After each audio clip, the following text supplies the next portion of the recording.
Hola, soy Gisela Morales, nadadora olímpica guatemalteca, esposa, mamá de 2 hijos y me dedico al emprendimiento deportivo a través de mis academias de natación Waterproof, de los gimnasios F45 y FemFit. Bienvenidos al Agua con Gisela. Hablaremos sobre la búsqueda de la excelencia en todos los ámbitos de la vida y cómo podemos aplicar principios del deporte de alto rendimiento en nuestro día a día. A través de entrevistas con atletas, entrenadores, empresarios y expertos de diferentes áreas, exploraremos los secretos detrás del éxito y cómo podemos aplicarlos en nuestra propia vida. Prepárate para sumergirte en el mundo de la excelencia y descubrir cómo puedes alcanzar tus propias metas y objetivos. Vamos a empezar. Hola, hola, bienvenidos a un nuevo episodio de Al Agua con Gisela. Hoy tengo el honor de tener conmigo a Breeja Larson, que es de Estados Unidos, medallista olímpica de oro en la natación. Y la verdad que vamos a hacer este episodio en inglés, van a poder ver subtítulos. Recuerda que deberás activar los subtítulos, irte a ajustes, subtítulos y elegir el idioma español. Y listo.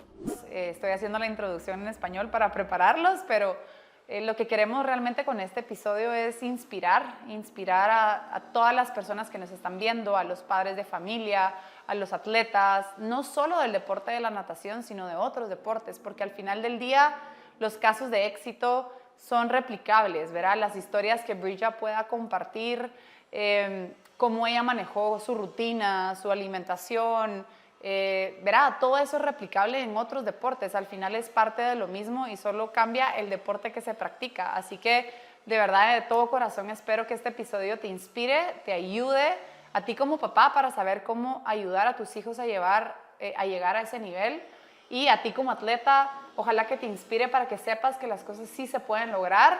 Aquí tienes a 2 personas que hemos vivido esa experiencia, una medallista y otra no, pero al final del día es una experiencia que ojalá todos pudieran tener. Así que de verdad, Breeja, bienvenida. Habla español un poquitito. Un poquito. Quizás próxima vez podemos tener una charla en español.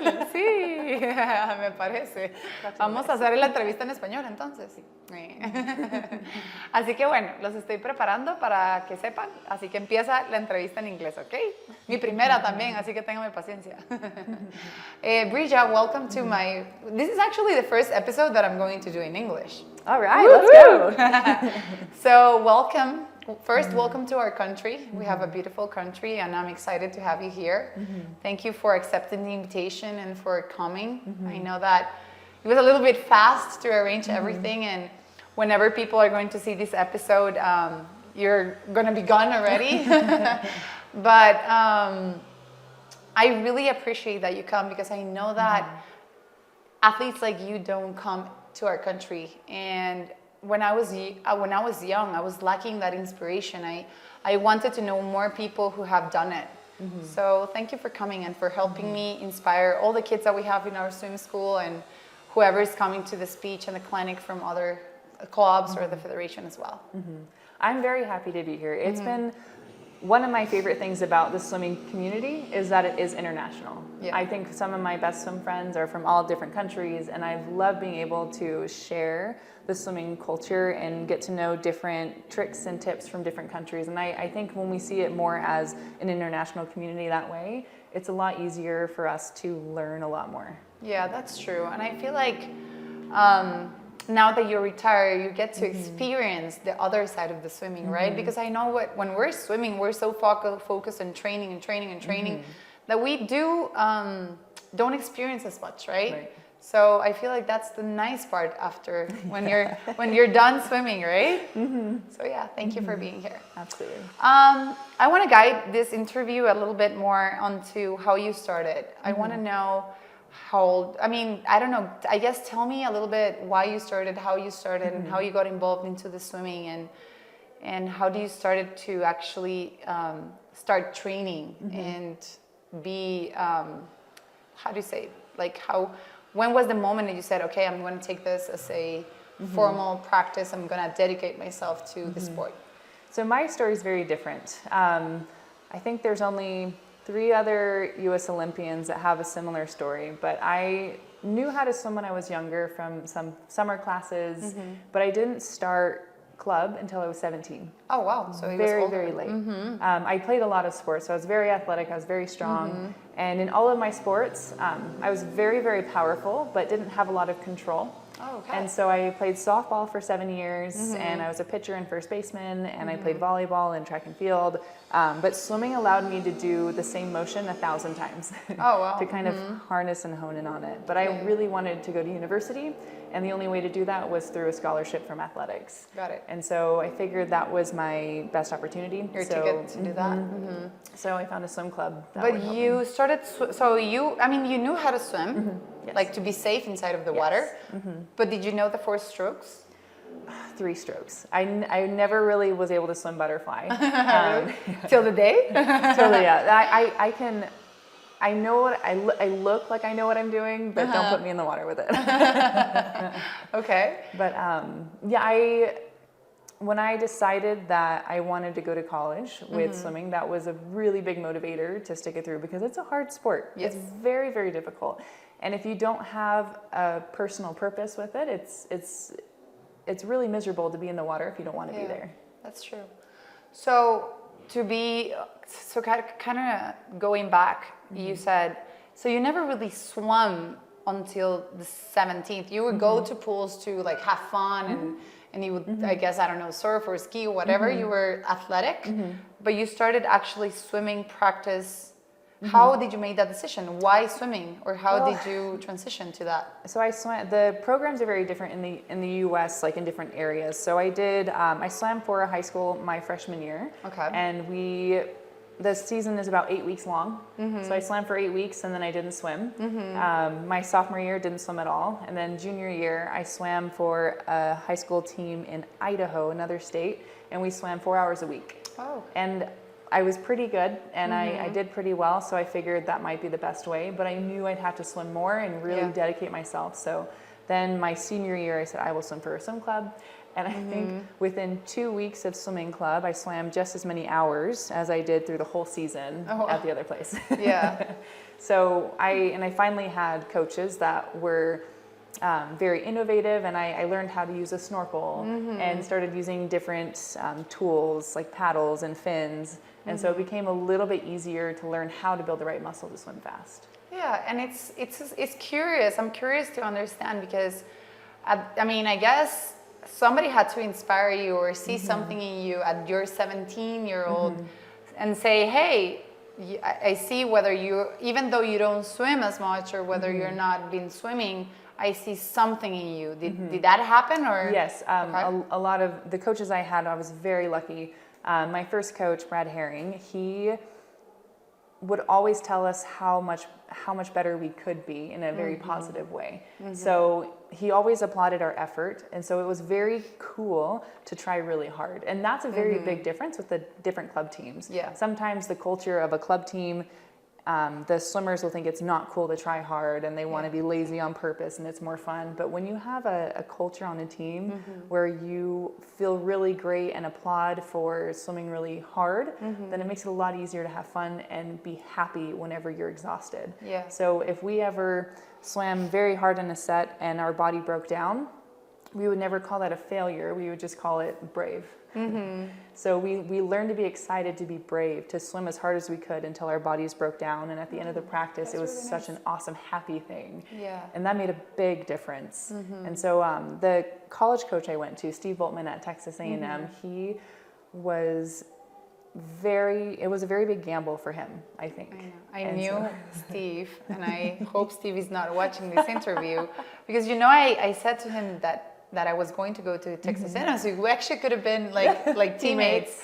I said yes to Steve, and then randomly, just out of the blue, I said I committed to Auburn. Oh no! So he got mad at me actually because he thought I was going to go to A&M, and then I transferred from Auburn to Texas. But I talked to him first. I was like, maybe this is the second time. Maybe I'll go now to A&M. So I started negotiating with him.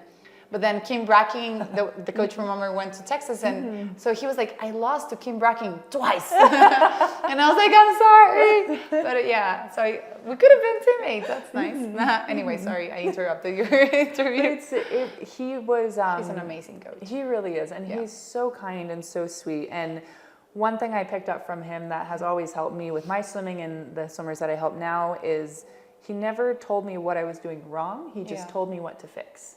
And it's the same thing, but the way you word it is very different. So I was never afraid to go in and work really hard, because as soon as I was done, and he was very skimpy with his compliments. And so he would never say that was a great race. Right away, he would say, this is what we need to fix. And even after like an American record, he'd say, all right, that was a great first half. We got to fix stuff on the back half. It's like, can I just be happy for a little bit? And so it was very helpful having two coaches that had a very positive mindset, that would always focus on how to improve instead of getting angry about what went wrong. That's true. And so you started at 17, to recapitulate, started at 17, you graduated from 18, so you had 2 years of swimming to be, how much improvement, I mean, because to get in a scholarship in A&M, you had to be in a pretty good level, right? It wasn't bad. So I swam for 3 months in club before I talked to Steve at Texas A&M.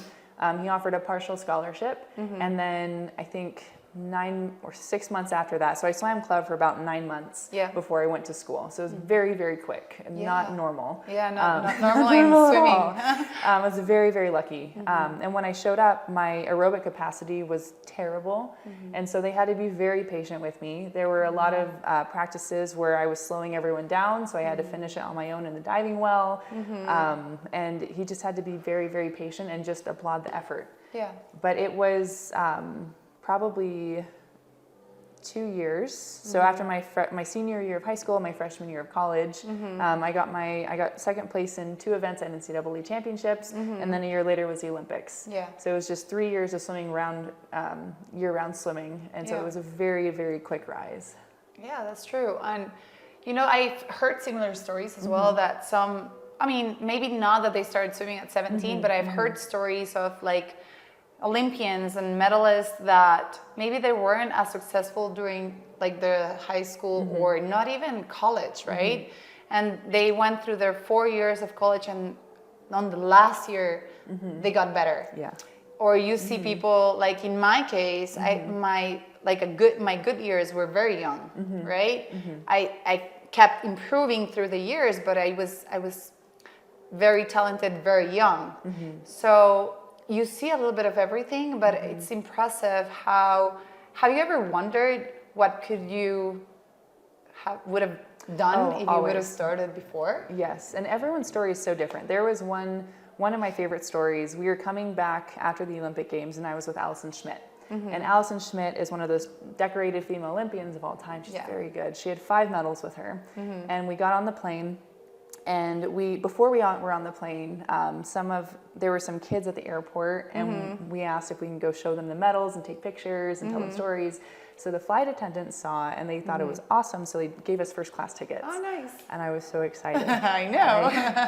I remember the pilots had come over, and they went to her first, and they were so excited. They looked at her like an American hero. You have 5 medals. This is amazing. And then they came over to me and said, how many more do you have? I said, oh, no, I just have one. And they looked disappointed. Oh, wow. Wow. And I remember sitting down and just started thinking, well, if I worked harder, maybe I'd have 2.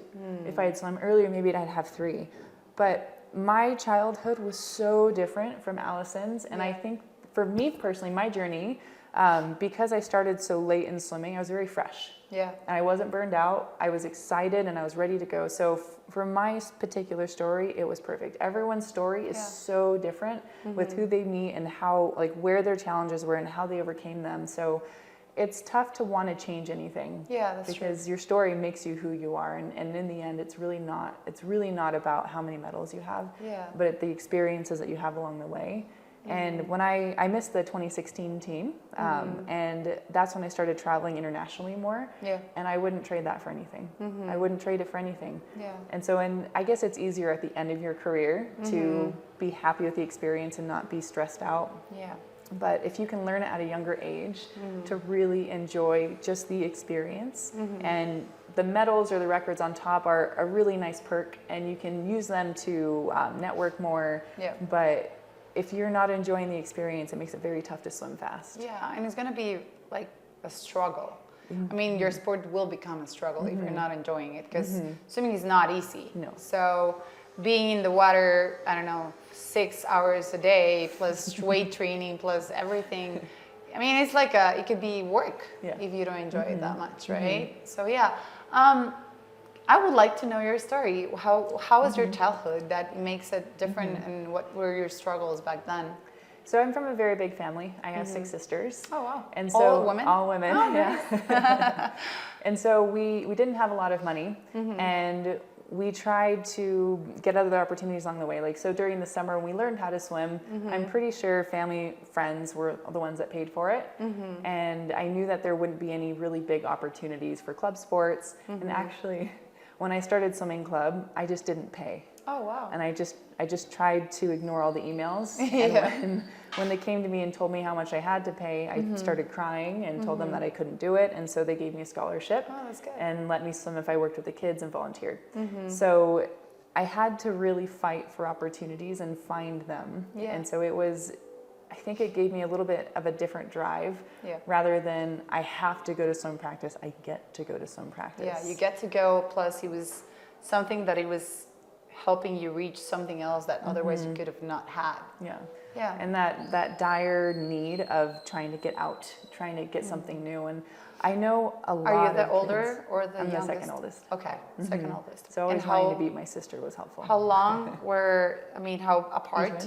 So the oldest is 17 years older than the youngest. So there's a 17-year span. Okay. So we're all 2 to 4 years apart. Okay, so that's a lot. Yeah. My youngest sister is 16. Oh, nice. She keeps me super young. Yeah. But I think that it gets hard when you're in the middle of the season and it's very difficult and all of your friends are doing something else. It's really difficult to stay focused. But how I always saw it is I have this opportunity to do something different. Yeah. I can go do what everyone else is doing and have the exact same memories, or I have an opportunity to do something amazing that other people don't have. And when you're given that gift of loving swimming is a gift. I think that mental gift of loving to swim is something that not everyone has. Yeah. So if you already have that mental power of enjoying the water and enjoying swimming, that can bring you so many opportunities and teach you so many lessons of discipline and time management that other people don't have. Yeah. And so when you look at all of the gifts that you have while you're swimming, and it is a lonely road. Yeah. It's very lonely sometimes, but you have the opportunity to have that and no one else does. Yeah. And so that's usually how I work with younger kids when they're starting to feel a lot of sadness if they don't get to go to the specific parties. It's like, well, you have this incredible opportunity to do something bigger and greater than just the average friend. Yeah, and I remember, when I was during that stage of my life and throughout, because I guess I never did things conventionally. You know, I was always like different, I guess, to some extent. I got married at 20, which is not common also. I feel like I always thought to myself, what do I want in the future? How do I want my life to look, right? And whenever I had the option to go to this party or to train, because I know that training was going to help me reach to get to know Paris or go to a swimming in a country that I never been, because I love traveling, right? So I was always trying to race and compete constantly because it was the way of getting out, kind of way. It was my ticket out to get to know the world and to get to know the other countries and be with more like-minded persons, right? Because in my country, I feel like I was a lone wolf, right? It was me, and all my friends didn't practice any sports. They were all only academics, and they would get together every afternoon and go to parties, go drinks, or go dinners, or go lunch, or whatever. But I was always training, right? Because my trains will start at, 2:30, and I will be done by 8:30 at night, right? Yeah. It's a hard sport. So I did feel like I was missing out at some point, but I was also like, where will I be? And they're not possibly in the future, right? And I feel like if we compare our lives to a lot of other people that we had to kind of sacrifice, I would never change it for the world. No, not at all. Yeah. Yeah. There are so many adventures that come with swimming. And I think the pandemic almost shed a new light on it as well. Yeah, that's true. So one of my favorite quotes is from Arnold Schwarzenegger. But part of the quote says, "This pain is my privilege." And every single time I can do a very hard workout, I just think, how lucky am I that I have the opportunity to work my body this hard. Because it's very easy for the world now to remember that we were stuck in our house. You couldn't go to the pool. You couldn't go to the gym. You could hardly go to the grocery store sometimes. And what a privilege it is to be given the opportunity to see how far you can push your body. And so when you start looking at it more from a grateful perspective, and granted, it's okay to feel sad, it's okay to feel jealous, it's okay to feel angry if you're missing out on stuff. Those are human emotions and we recognize them. But when you start to also see the other side of how much hard work you're doing and what it could amount to, it makes it a lot easier to handle instead of letting the fear of missing out kind of creep in and take over your entire personality. Yeah, that's true. I would like to move a little bit to because I feel like a lot of parents struggle with the coordination between schools, social, family, plus training, right? And I have a lot of parents here that say, Gisela, is this worth it? Is it worth it for my kid or for my son, for my daughter to miss out on this life or this other areas because they're 3 hours training, right? So how did you coordinate it, or how did you manage to coordinate your academics plus swimming plus your family, right? How did you handle that in your school years? It's very hard. I remember every time I got to go home for Christmas, we had 9 days at home and we had to finish 12 practices. And I think really every time you have to make sacrifices both ways. And I think it is important to know, even outside of swimming, when something else should take priority over swimming. So I've given up some competitions to go to a wedding, and I've given up some weddings to go to a competition. And it has to almost become a personal choice of understanding what is the benefit of going and what is the benefit of not going. And so it is just a hard choice every single time, and I don't think there's an easy answer. I think it's a case-by-case basis. But there are some areas, so if they're very young swimming and they're very motivated and they have to hit every single practice, sometimes I think it is good to take the family vacation. Because you think, I haven't forgotten any family vacation, but I have forgotten some swim meets. And so sometimes you have to choose your own personal balance of what is going to be worth it. And even while you're on vacation, perhaps there's still an area where they can get in the water and still keep up their aerobic ability. But it's a case-by-case basis, and everyone has to decide what their priorities are going to be and be able to sleep at night with them. You know? I feel like it's very similar to work balance, right? I see a lot of people who work all the time, right? And I should be more time with my family, or I should go to this family trip, but I need to work. And I say, what is more important, right? So I feel like you said, it's going to be in a day-to-day basis, or depending on what's going on. Because obviously, if your dream is to go to the Olympics and a month before the Olympics, you're going to have a family trip, obviously, well, you pick the Olympics. You need to pick which one is going to take you where you want to go. I think that it's more to like in a normal non-training, like in a training normal day without a big swimming coming up, right? And I feel like a lot of parents just struggle, and they want that balance, but I don't think there's a balance, to be honest, because if you want to have a balance, that would mean I will go to every birthday and miss practice, because there's not so many birthdays every year, right? But I do feel like if you take that route, then you're telling the kid social is more important than your sport, and sometimes they're just going to drop the sport and they're going to become more social, right? So I feel like it's not a balance, but it is hard, you know, to pick and take that. And it's, I think one of my favorite examples of this, one of my friends, Carolyn Joyce. So swimming is a very selfish sport.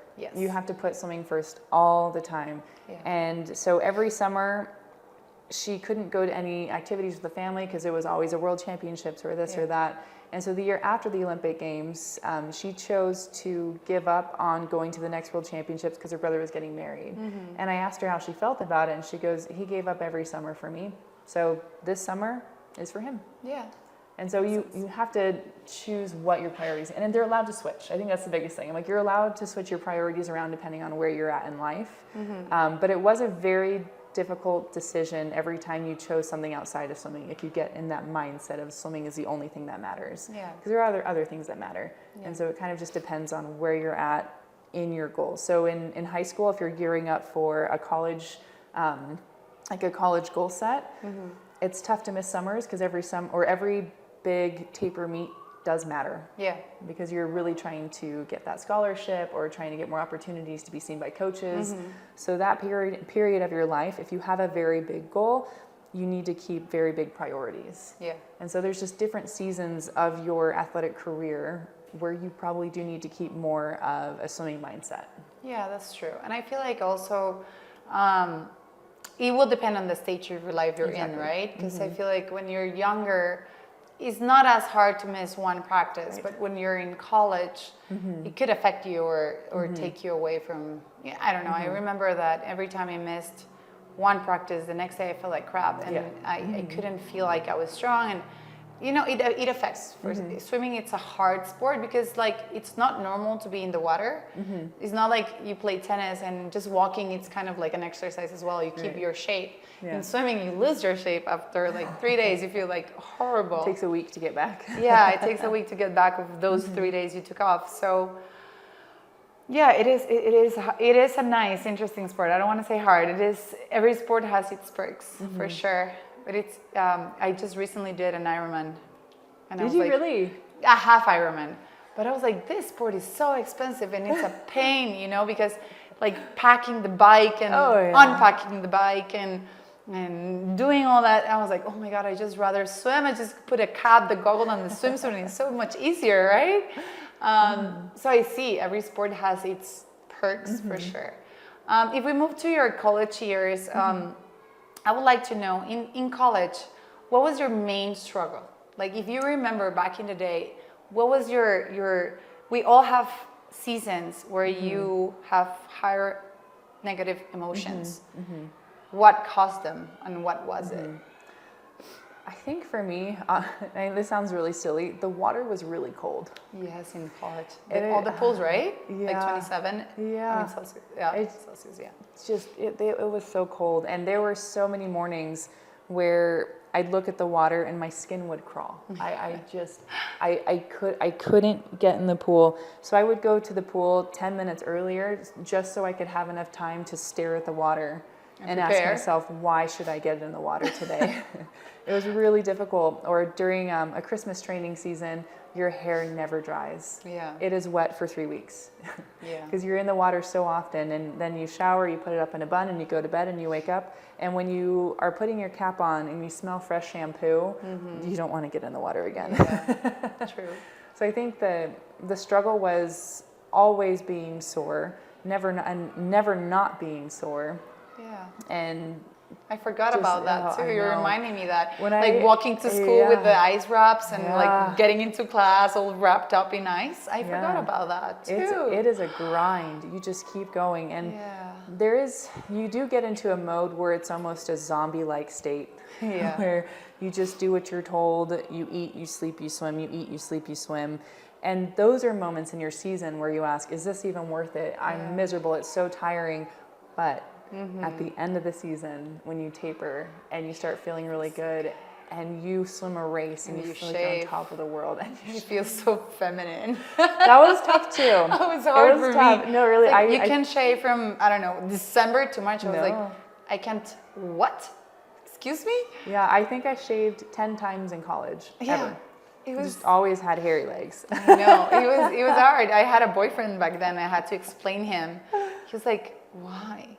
And I remember I had like events sometimes and they used to make me wear like the socks, you know, like the pantyhose. The pantyhose, because I would shave, but I would train with the pantyhose. And I was like, oh my God, that is so weird. It took me a while to adapt.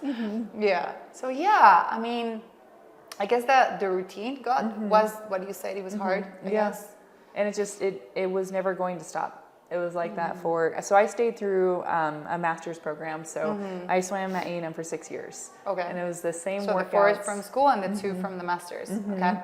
And it never got easier. Yeah. But it was a really good opportunity to work on your mindset.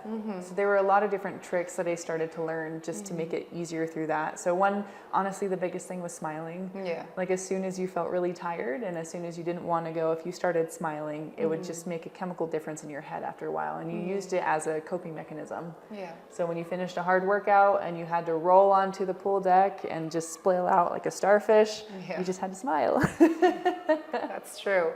So you say, I mean, from that hard moment, what other things you did to avoid feeling that way, other than smiling? And how? I mean, the routine can be hard for sure. And I remember, like, I would beg. My class was not so far away from the pool without a hill because I was like, I don't want to walk to class. I know, right? And both campuses were very big for you. Like Auburn and Texas are both huge. Huge, and you had to walk a lot.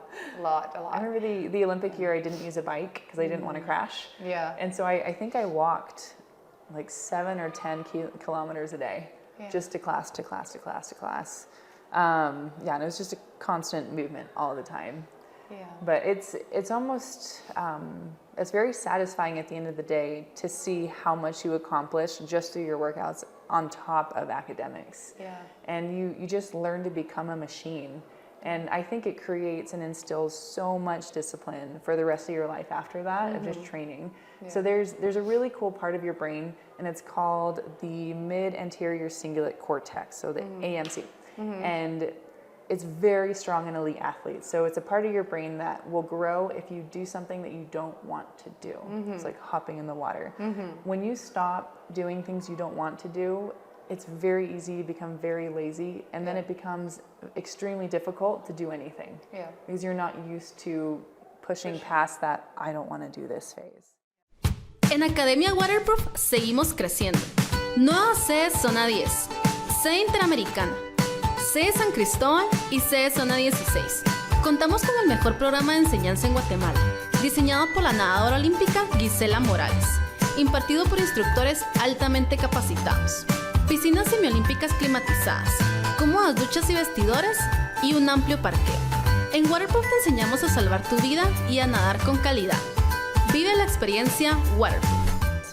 Yeah, and I think that has to do with the new era of the cold plunges and the meditation. That it's not something you love to do, but you don't negotiate with yourself, right? So I remember, I mean, for me, I guess the hard part was waking up so early sometimes, I remember. But you know how I got out? Because I guess I'm going to take you to the amazing pools in Guatemala, right? So my motivation was I was training in a beautiful sports complex, right? Auburn has an amazing pool. Every swimming that we used to go, it was a beautiful pool. And then I would come back home and I was like getting depressed, right? It was like Rocky Balboa training. That's how I used to call it, right? I was like, whenever I trained in Guatemala, it was like Rocky Balboa, like mindset, you know, like ugly weights, old things, horrible pool, you know? Anyway, so for my motivation to get out of that thing was like, I don't want to get back to this. I have to maintain my scholarship. I have to do anything possible to stay in the US because I don't want to go back to that, right? So I feel like that motivation, everybody has to find what keeps them like hooked, right? And I'm wondering how much being around other swimmers was for you helpful. It was very helpful. So I didn't think I was going to go to college at all. In my mindset, it's very easy for children to accept what everyone else has and then just stay at that stage. It's very easy, and I think just worldwide. Yeah. And so to push yourself past what you would normally be given it can be inspiring within itself. And so I always thought that university was for rich, smart, snobby people, not for me. That's not for me. And it's almost like you get angry at other people for achieving higher, and it's easier to stay where you're at. So there's a very big psychological factor of of predicting a bad outcome. So when it happens, it feels safe. You see it a lot in almost any athletic where you say, I'm not going to perform well today because my stomach hurts. Yeah. You don't perform well because you predicted it, and that's a safe space. Yeah. And so when I decided at 17, said, I want to go to college. I want to figure this out. And then it happened. And then when I got to college, it wasn't a big deal because everyone in there was in college. Yeah. And so your mindset elevated to the next thing of like, I earned my place here. This is where I belong. And now you're in a new place. And when in my junior year of college, I thought a master's degree or higher education was for rich, smart, snobby people. It wasn't for me until it just clicked saying, why not? I think I can do it. And it was the same with athletics, you know, like, oh, the Olympics, oh, that's not for me. That's for, you know, these people, whatever, not. And every time I've met someone who's achieved something incredible, I'm very starstruck at first, just am so impressed. And then I shake their hand and I realize that they're made of flesh and bone, just like me. Yeah. And so I think, why did they do it? What was the difference? What opportunities did they have or create for themselves? And so when you're brave and willing to see something that looks just beyond reach, what can you actually do to get there? Because there is so much opportunity, and it's not easy. It's very difficult. But are you willing to do something very difficult? And if you are, you can go and get those things. It's not going to be the same road as everybody else. Yeah. But I am so happy that I pushed through those very difficult times and asking, you know, well, I would rather go to this party.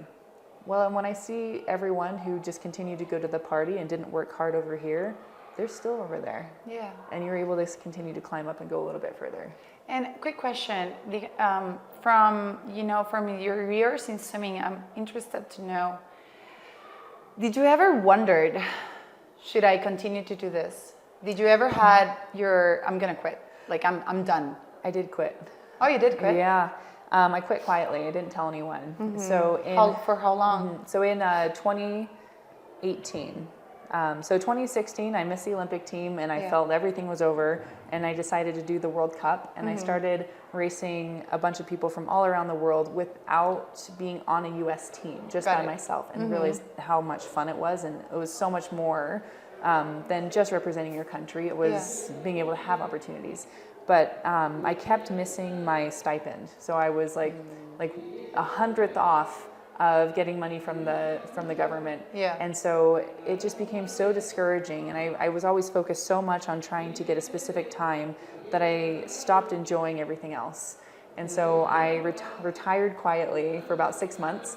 I took a desk job of being an IT recruiter, absolutely hated it. Went back to a coach and said, I'd like to try again. And when I went back this time, I was with this incredible group. It was so much fun. We had the Elkamash brothers from Egypt, and we had some South African swimmers and some American swimmers, and it was just there to chase after your dream and have fun with it. And they were so goofy, and it was really cool to try really hard, and it became fun again. And it just, by changing the culture and the environment around you, it was insane how much better it was to swim fast when you were excited again. And I feel like that's what happens. What happens to you is what happens to most people, that they get overwhelmed. And it happened to me too. I feel like we get overwhelmed, and instead of taking, okay, I'm gonna rest for 2 months, right? You decide to quit. And then you realize you miss it, right? And then you're like, oh, maybe I just needed to rest a little bit and get another perspective more than so quitting. So I think that it's a smart thing that you didn't communicated it. You gave yourself time to kind of, like analyze it and stuff like that. Because I feel like when you're in that moment of struggle and you make a decision, you tend to regret it, right? And I think, I think the break was very beneficial. Like I remember I called Aaron Pearsall, one other American swimmer, and he told me to. He's like, take 6 months off. And so I honestly used that as an excuse, just told everyone I was taking 6 months off, but in my head I was like, no, I'm done. I'm never swimming again. I'm completely over it.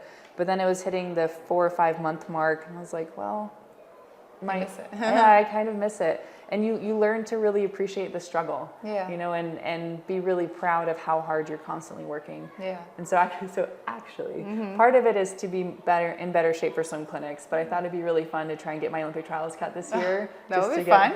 And so I've been training again for about 3 weeks now, getting back into it.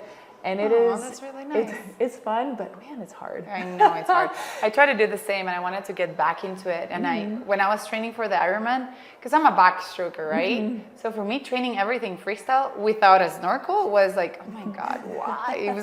It was horrible. And then I had this idea, because I do miss swimming. I miss so much the racing, like not so much the training, but I miss the rush of the race.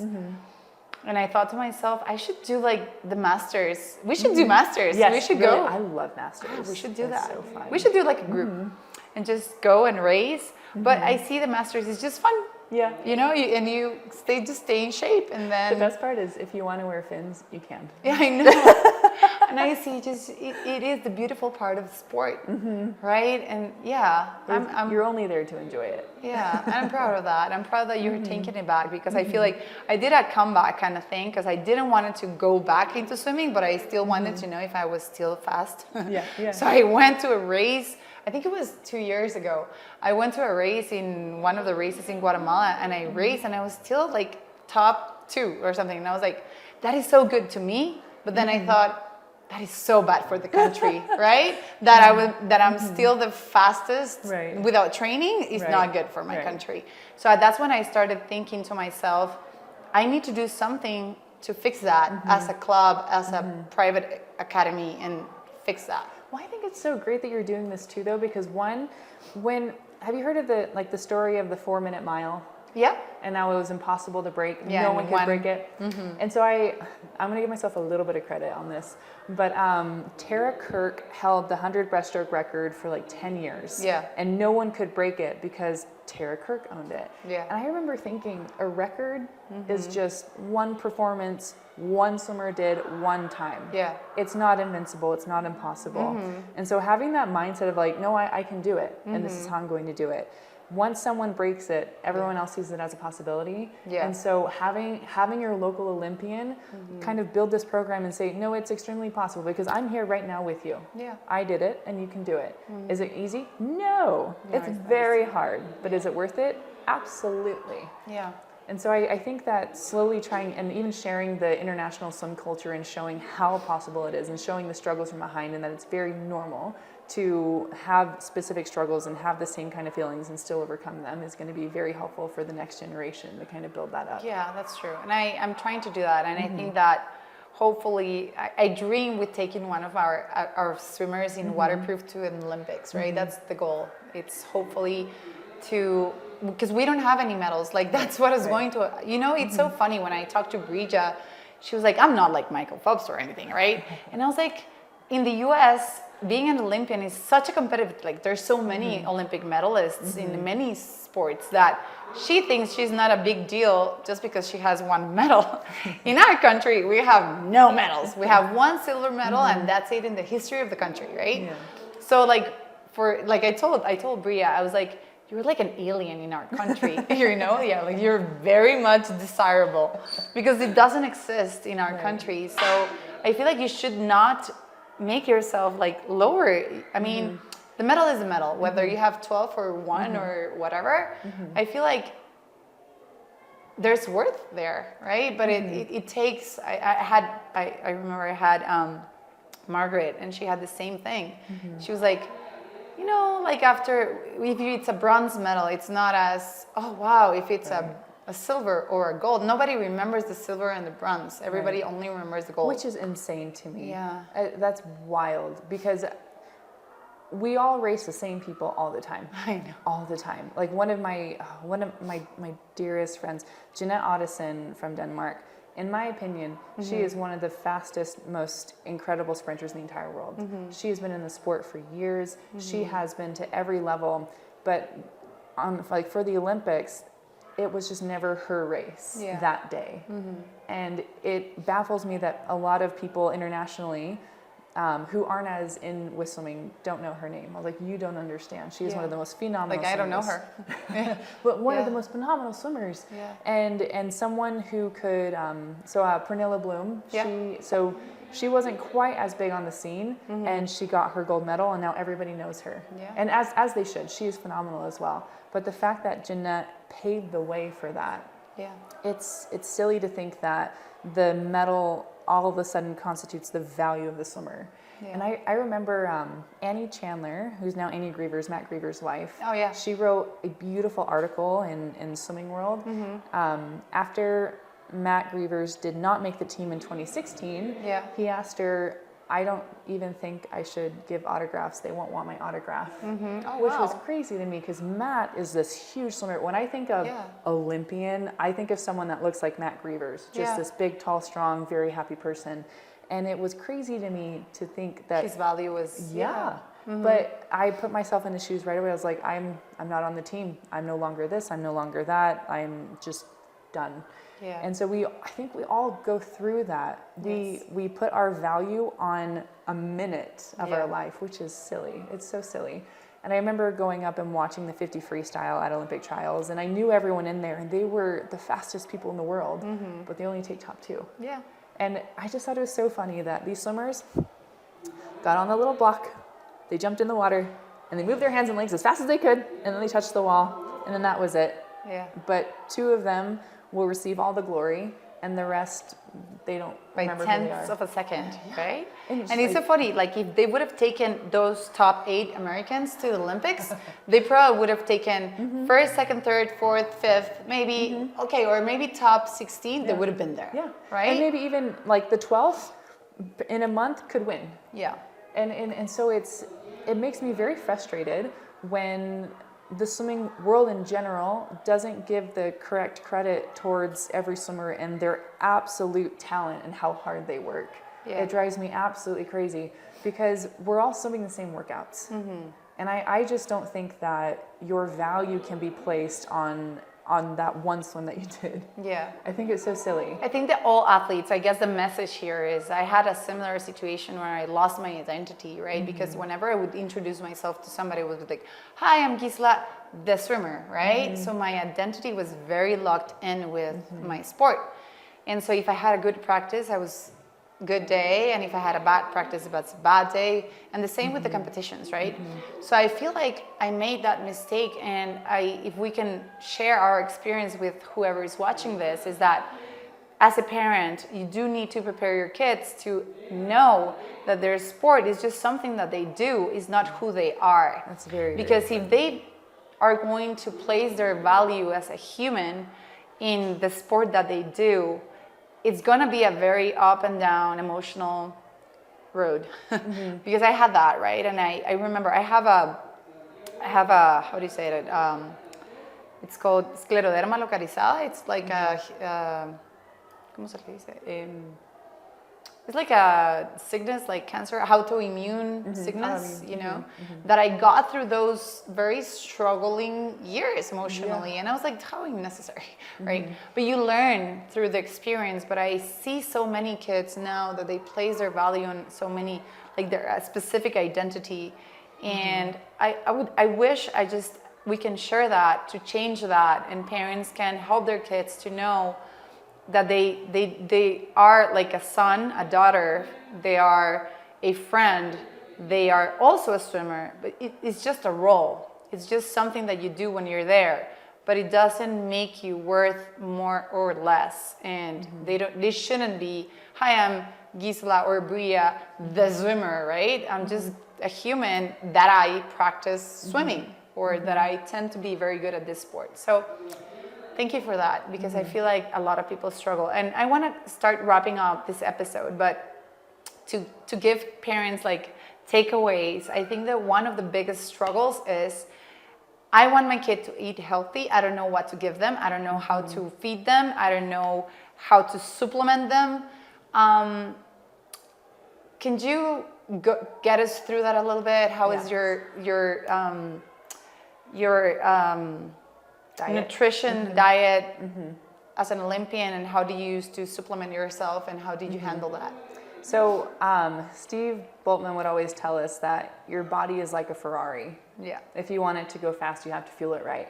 So I think especially with young swimmers, trying to go wrapper free. So learning to make sure that they eat the rainbow, so they have all the fruits and vegetables and get a lot of good protein and carbs.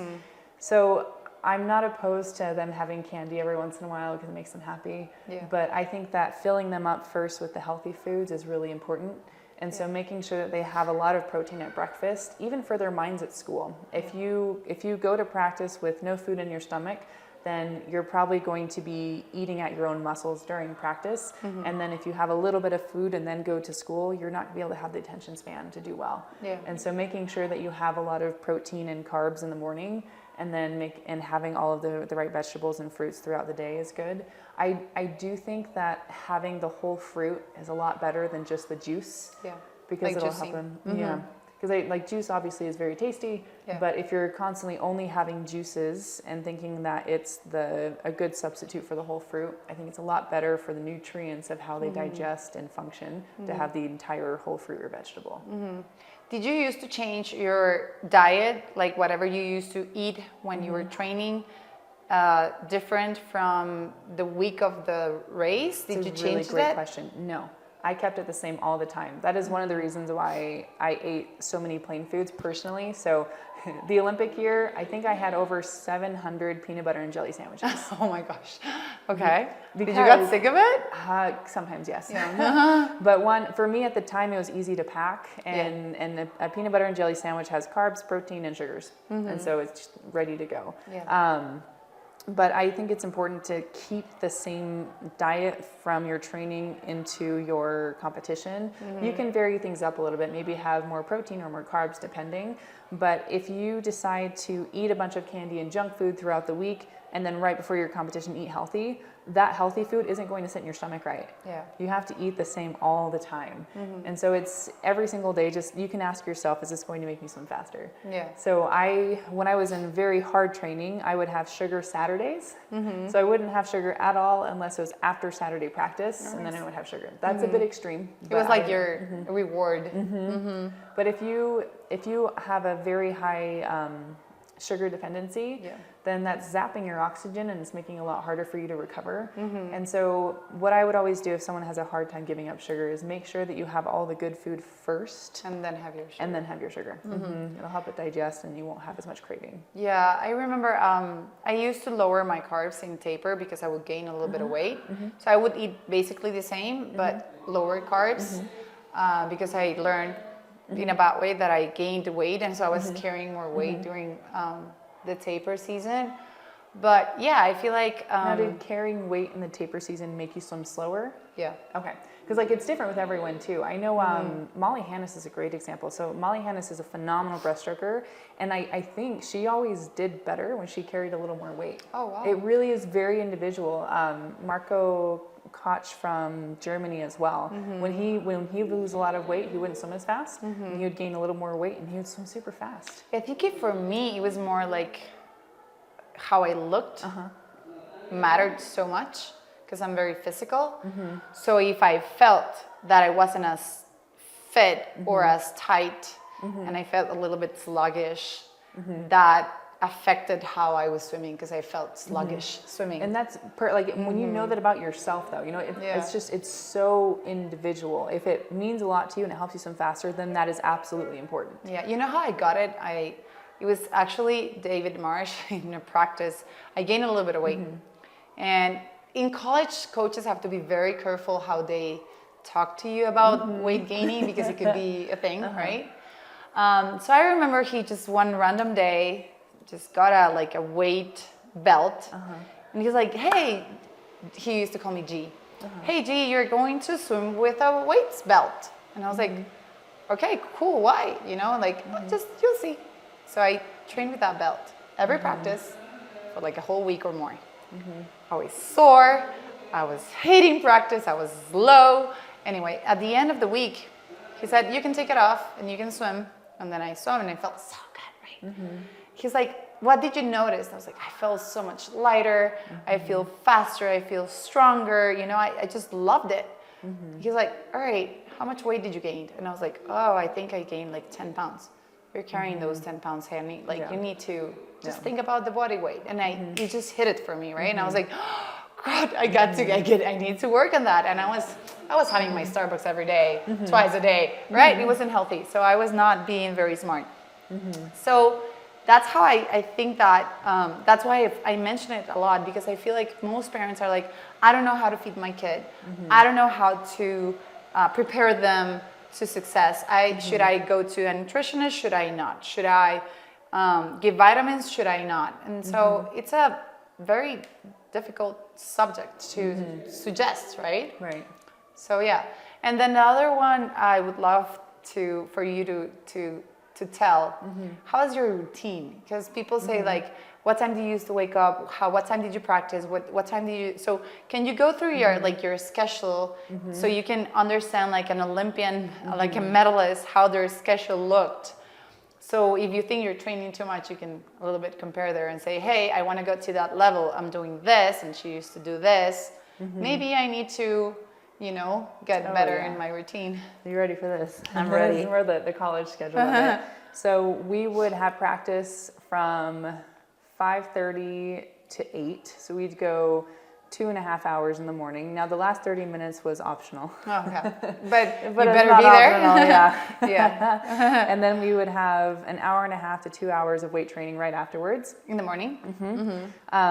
I would try to find a couch on campus to take a 20-minute nap. That was crucial. And if you're in that heart of a training, napping is so important. Even if it's just 20 minutes, it gives give you time to relax your brain. And when your muscles start twitching, it's in a recovery form. Yeah. And so I would find a 20-minute nap and then eat my breakfast on the way to class. I'd have 2 or 3 hours of classes and then come back for afternoon training. That was 2 hours long. From what time to what time? From 3:30 to 5:30. So you would train every day from Monday to Friday. So your main practice was always in the morning. Yes.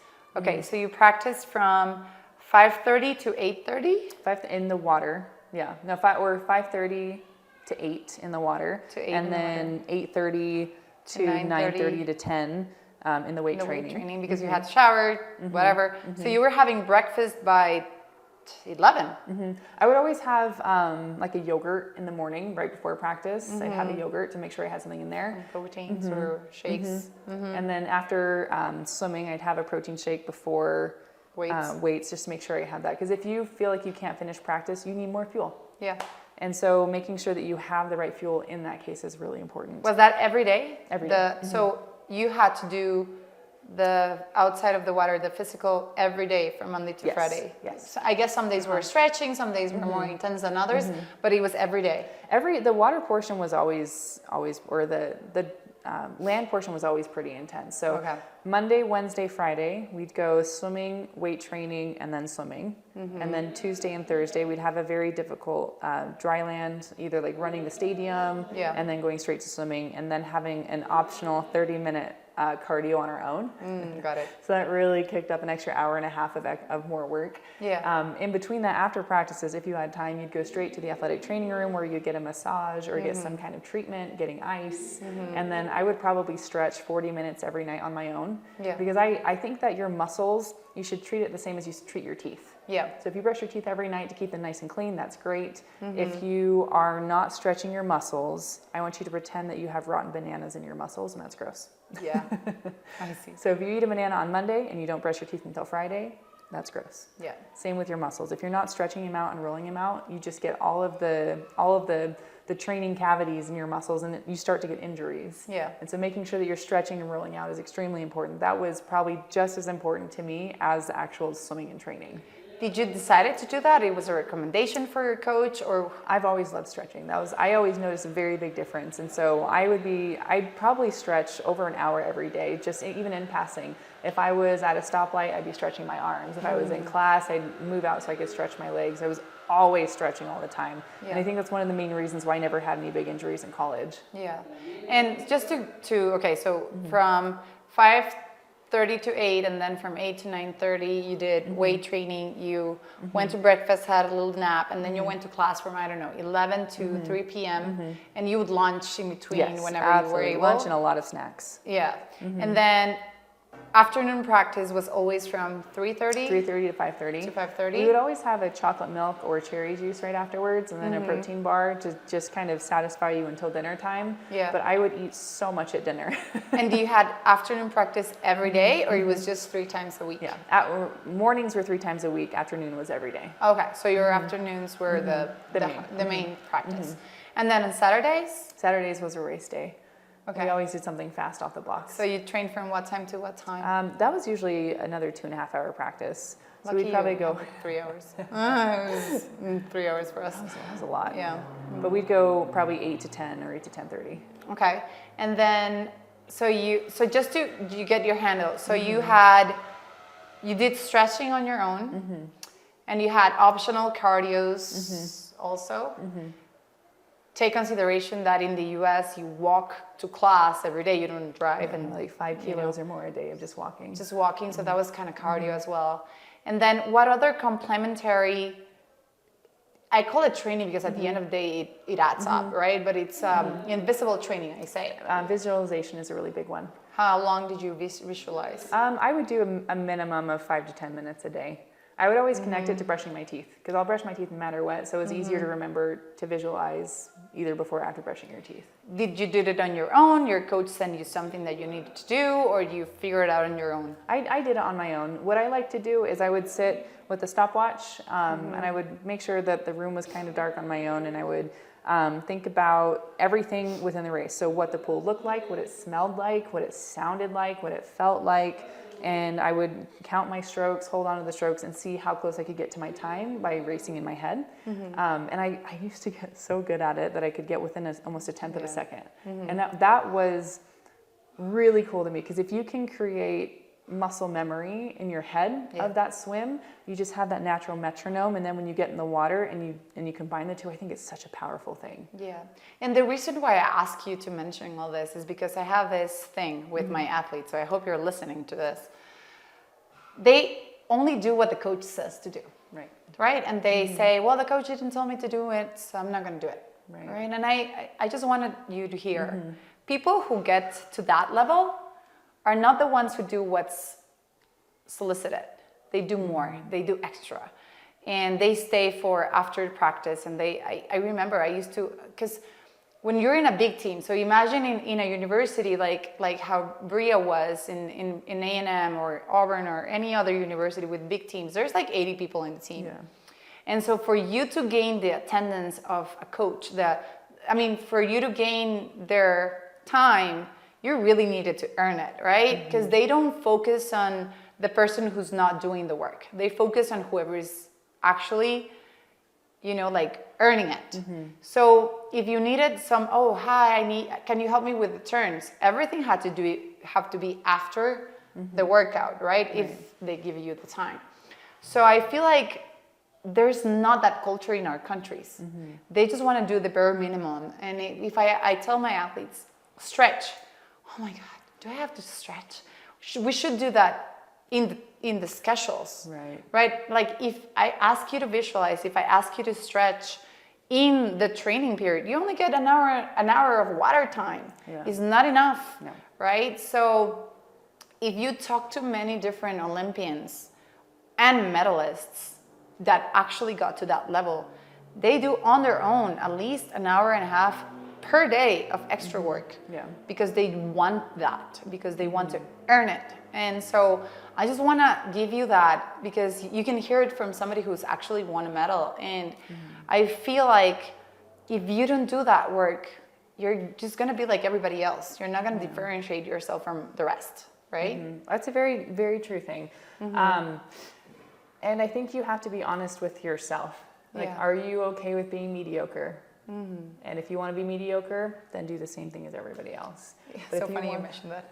I will tell you later why. But if you want to choose to be one of the best, so one of my favorite quotes too from Misty Hyman, she said, give yourself permission to be the best. It's kind of intimidating, because you realize, like, if you want to be the best, what do you think it's going to take? Are you willing to do that? And if you say no, it's like, why not? Because it's hard. Well, yes, it's very hard. Can you do hard things? Yeah. Yes, you can do hard things. Is it easy? Absolutely not.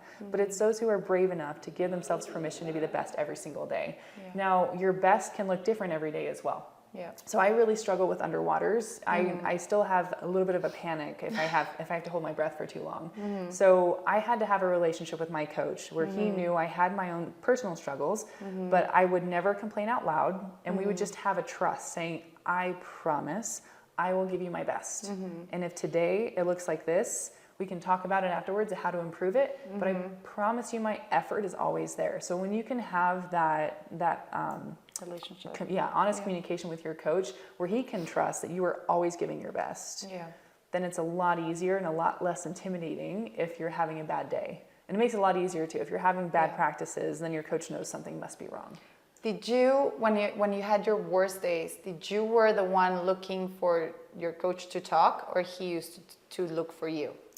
I always asked for it. I was always the one. If you want attention, you have to go ask for it. Yeah, and thank you for saying that, because I feel like most people, even in the workplace, right? I have employees that say, because you're my boss, you should come, if you see me sad, you should ask me why. And I was like, no, I want to go to my leader and communicate that I'm struggling with something and see if they can help me. But that is something coach, like swimming, taught me, right? Because my coach would never give me the space if I didn't ask for it, right? Or earn it, because maybe there was 3 people asking for the same time, and he would just pick the person who actually earned it, right? So I do feel like it's very important that you said that, because you struggled, you searched for your coach, and if you were sad, if you were sore, if you had a bad training day, I guess you came to him and told him, right? Yeah, that I'm glad you said it that way too. So if I was having, if I was really, really sore in a specific area of muscles, I would let him know, say, hey, I will try my best today, but to let you know, I'm very sore right here. And it wasn't complaining, it was just communicating that if my performance looks to be a little bit further down, it's because of this. So he can actually even tell with how sore I was, if in regards to how sore I'm still swimming that well, then that's a good thing. And the cool thing about swimming that too, did you ever have those moments where you were completely beaten down and you weren't feeling well, but you still swam incredible? Yeah. Those are good days. These are good days. You're like, are really because good you days. feel like, if I did this like this, how better can I go? But something that I would like to just leave you with this is that you search for help, you search for communication, you search for that person to help you. You are the one who has to establish that relationship with your coach. And also I feel like something that it's very important is that even in those hard days, in that struggle days, you have always something to focus on, right? I remember my bad days, my coach was like, all right, you look like crap today. All right, so just please focus on perfect turns. Yeah. You can still focus on perfect turns. It's not going to hurt you. I know you're not going to do any times today, but just I want to see perfect turns. And so that change of focus helped me. So even though you have a terrible day, you can always focus on something that is going to help you improve a bit, right? It's something that is going to take you from being like this to being like this. I think that makes the best swimmers. Yeah. When you know your times aren't going to be there, just try and stay consistent in where you're at, but improve your technique. Yeah. And so if I ever have any kind of workout where I know where my muscles are at, it won't be fast, I make sure that my technique is perfect. Yeah. And that's the best way to establish good technique, is when you do it when you're broken down. Yeah, that is so true. And thank you for that. And I need to wrap up this episode, but thank you so much, everybody. I really hope that you've learned. It's not every day that you have a Olympic medalist here. I don't know if you want to show your super medal, because it's a really cool medal. It's one of the nicest medals, to be honest, in the Olympics, because it's bigger, it's thicker, so it's really nice. So I love the story behind him, though. So the cover on every Summer Olympic medal is the Goddess of Victory, Nike, and she's in the Parthenon welcoming everyone to the Olympic Games, and then the back, the host country gets to pick the story. So on the London one, they have a 2012 logo in jewel-like form for the Crown Jewels of England. They're crisscrosses, and I think they represent the Underground Transit Tube System. There's a square that shows the modern art era, and then a victory ribbon, and then they engrave our events on the side. Can you zoom on the medal, Rodrigo? I know you're filming. I'm asking my team to zoom on the medal. Can you zoom in the medal? Yeah? Okay. So we're going to have that zoom so you can see it up close, but it's really nice to touch it, to carry it. And the fun thing is that since Breeja is going to be here with all the waterproof students, they're going to be able to touch it and play with it and dream big with it. So thank you, Breeja, for helping us actually inspire all the kids that are going to be here in your clinic and in your talk, and for actually showing that it is possible, that you can achieve that. And she's a very different, to be honest, very different story. She started from 17, and that is not common. So No, I think some people think, oh, I'm too old. No. Right? I'm not going to be able to make it. Yes, you can. Yes, absolutely. So thank you for that. And well, I hope, I'm going to say it in Spanish, espero que les hayamos aportado valor un episodio más a la vez. Gracias por vernos. Compartan esta historia, que la miren tus hijos, tus sobrinos, tus nietos. Compártelo con mamás y papás que sabes que tienen hijos que están en un proceso, que quieran llegar a ser deportistas de alto rendimiento, y espero haber sumado en tu vida un episodio más en Al Agua con Gisela. You want to say something in Spanish? Estoy muy emocionada de estar aquí. Y también, oh my gosh, I got so nervous. I'll have something prepared for it. It's okay. You're excited. You know, it's hard. Some people struggle with English. She's struggling with the Spanish. We're gonna get her there. Yes. Next year, for sure. Así que nos vemos en el próximo episodio. Gracias por escuchar un episodio más de Al Agua con Gisela. No te olvides de compartirlo, suscribirte y darle like.